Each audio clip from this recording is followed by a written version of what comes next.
what major practical changes can a hobbyist who works regular 9 to 5 job do to improve their jiu-jitsu?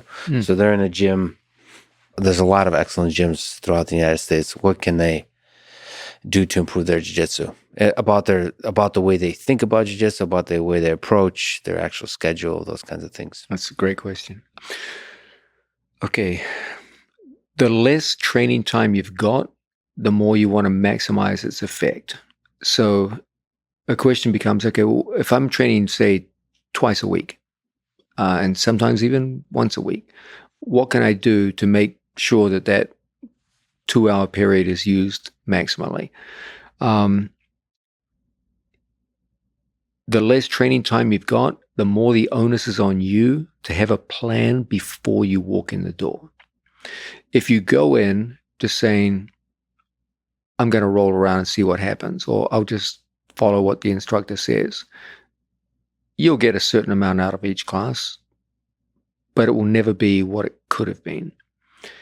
Go in with a plan and enact it. Many people go in with a plan and don't follow it. Let's say, for example, we start with a program that goes like this.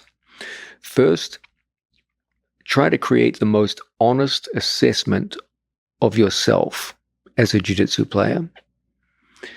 It's tough to make an honest assessment of yourself because you never actually get to see your game.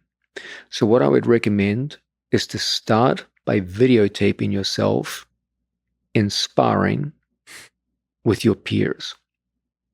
That's fascinating because we don't even have that level of introspection, ability to reflect of what we actually look like in grappling. Start with an assessment of yourself. And the most honest one comes not from you, it comes from the camera.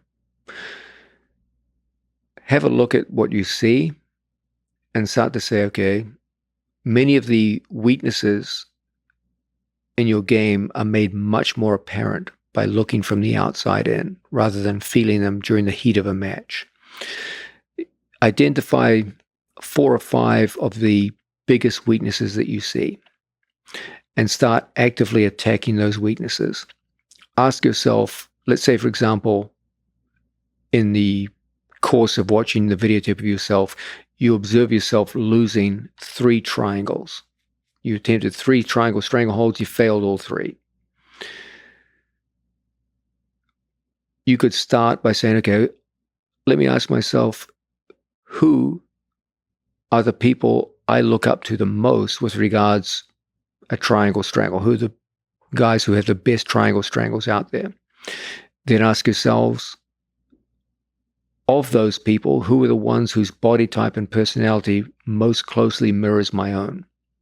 And that would be a good example of taking a problem in your game, contrasting it with elite level performance in people whose body type roughly matches your own, and then try to take lessons you learn by observing the best people and bringing them into your own game in one specific area. As time goes by and you do this with more and more elements of your game, you will undoubtedly improve. You will also have to make sure that you take time during class to actively work on these things. Now, sometimes in class, you don't get a choice. The instructor sometimes says, okay, today we're working this, this, and this. But there's always time after and before class where you can do your own drilling, where you can make your own inquiries. And during sparring, there's no rigorous control over what you do. You can try to work the game into the area of focus. So, for example, if you want to work on front triangles, it would be wise for you to do most of your sparring from bottom guard positions. That'll give you the most opportunity. And in this sense, it always begins with an accurate assessment of your current skill level. You've got to start there. Then I always encourage people to use video camera to make the most honest appraisal you can. Yeah. Because your own mind is not dishonest, but it's understandably inaccurate. You tend to feel things rather than see them when you're performing jiu-jitsu. Then make a program for yourself based around what you see as excellence. look at the people in the sport who's in the area you want to work on, people who are renowned for skill in that area. If possible, narrow it down to people who have excellence in that area and their body type corresponds with your own. And then try to take lessons learned from observing the excellence in these elite athletes and bring elements of them into your game. Never try to bring an elite athlete's entire game to your game. That will create an inauthentic game on your part, which will always be a poor copy of what you're trying to watch. Rather, bring very specific areas and skills that you see and import them from different people until eventually you find something for yourself. Experiment a lot, okay? Everyone's different. And so don't see the video research as the final word.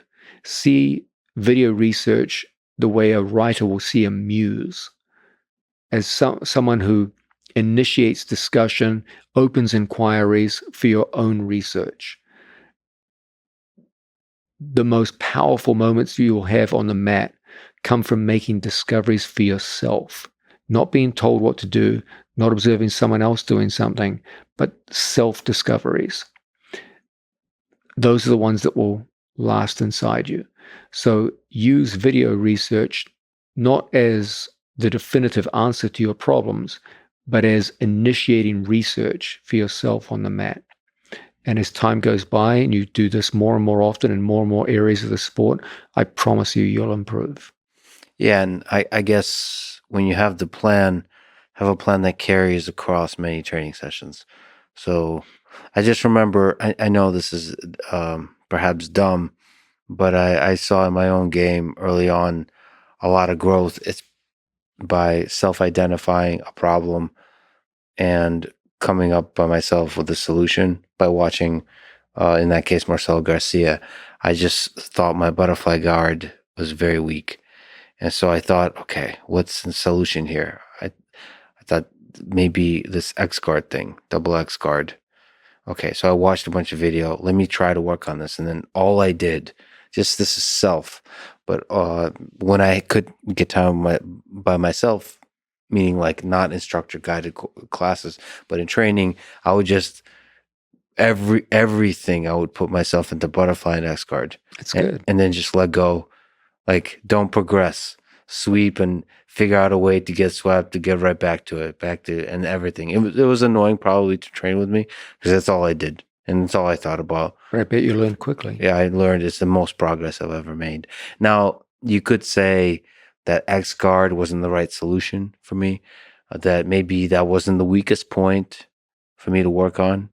If I were to look back now, it's still to this day, sadly, the obvious weakest point for me is escapes from much worse positions.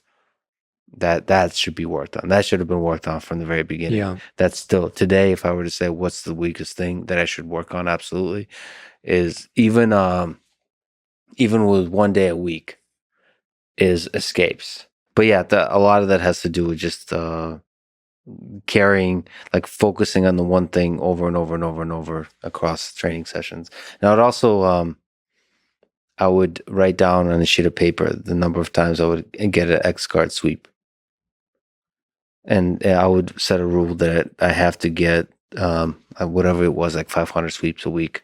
So I have to, and then like the closer you get to the end of the week, the more you like just pick up a small white belt. 500 in a week? Yeah, something. Your like training partners must suck, bro.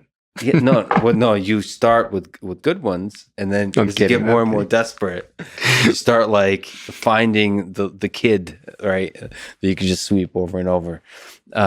But like that number for me, the numbers for some reason were like it set a goal to pull off a technique. It enforced like we're staying with this for a while. This is a journey we're doing, and then for some reason for me that helped me focus to study, to understand the deep complexities of this thing that at least for me, other people, like nobody at the gym was doing X guard or anything of that. So you have to kind of figure everything out yourself. I'm sure there's better ways to do that, but at least that focus helps from a hobbyist perspective.